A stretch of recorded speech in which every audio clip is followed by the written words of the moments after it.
La conscience du corps est généralement rapportée à la manière dont nous ressentons un corps en mouvement.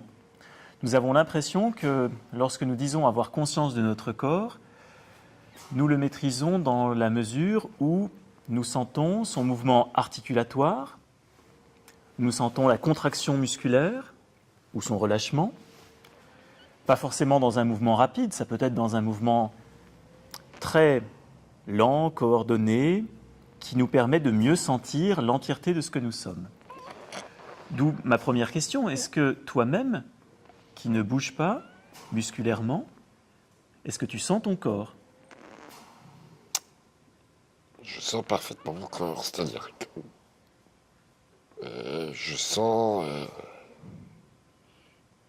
si le tissu est de travers, je sens si mon bras est mal posé. Donc j'ai une sensitivité,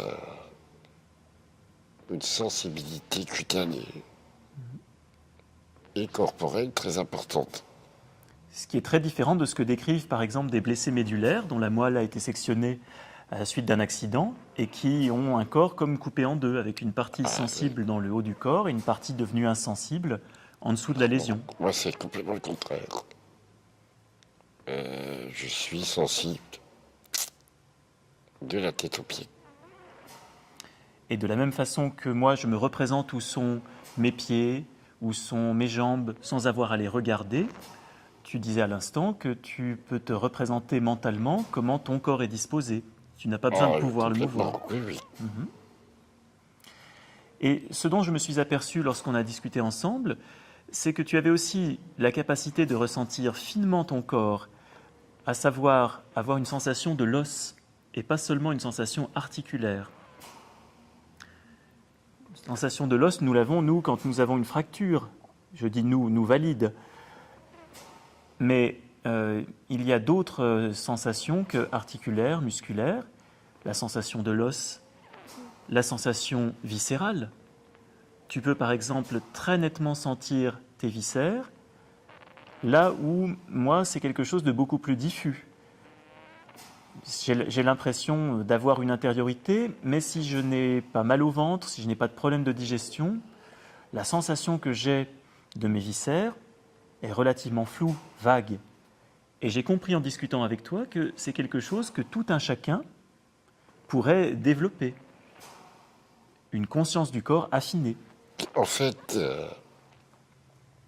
j'ai la sensation de ce que j'appelle le mouvement intérieur. C'est-à-dire que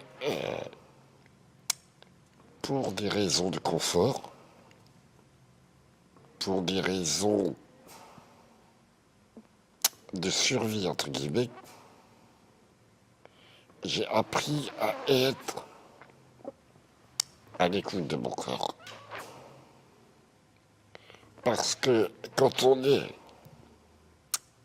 dans un état de fragilité comme le mien, il faut être en capacité de prévenir tout dysfonctionnement, toute maladie qui peut survenir comme chez tout un chacun. Sauf que moi, une grippe, ou une angine, ou une occlusion, n'aura pas les mêmes conséquences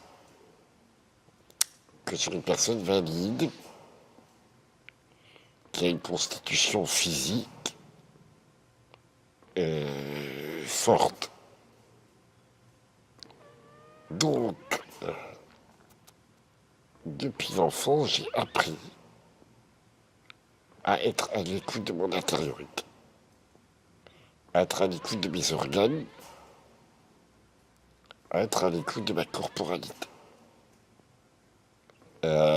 Et ce qui fait que l'avantage, c'est que je peux pressentir que là, ça va mal aller et que Ça me permet d'être réactif. Il faut face à son corps, surtout quand il est en situation de fragilité, de précarité. Il faut être réactif, j'ai appris. Si tu veux ne pas être réactif, ne pas être à l'écoute de son corps, c'est se condamner à souffrir plus. Or, si je suis masochiste, il y a quand même des limites dans mon masochisme. Et ça, tu l'apprends quand tu as un handicap. Tu l'apprends instinctivement quand tu as un handicap et que tu as envie de vivre. Quand tu survis, à la limite, tu t'en fous. Je comprends très bien. Et c'est ça qui m'avait fait dire que nous pourrions tous, autant que nous sommes, arriver à le développer en suivant une voie qui est ouverte ici par une personne en situation de handicap. Une personne qui a un handicap est obligée de passer par là, ouvrant de ce fait une voie d'accès à la conscience du corps qui, sans cela, notamment en Occident, est très largement passée sous silence. Ça me rappelle par exemple les travaux de Richard Schusterman, qui est philosophe et qui est également praticien Feldenkrais, qui a écrit Conscience du corps, un livre destiné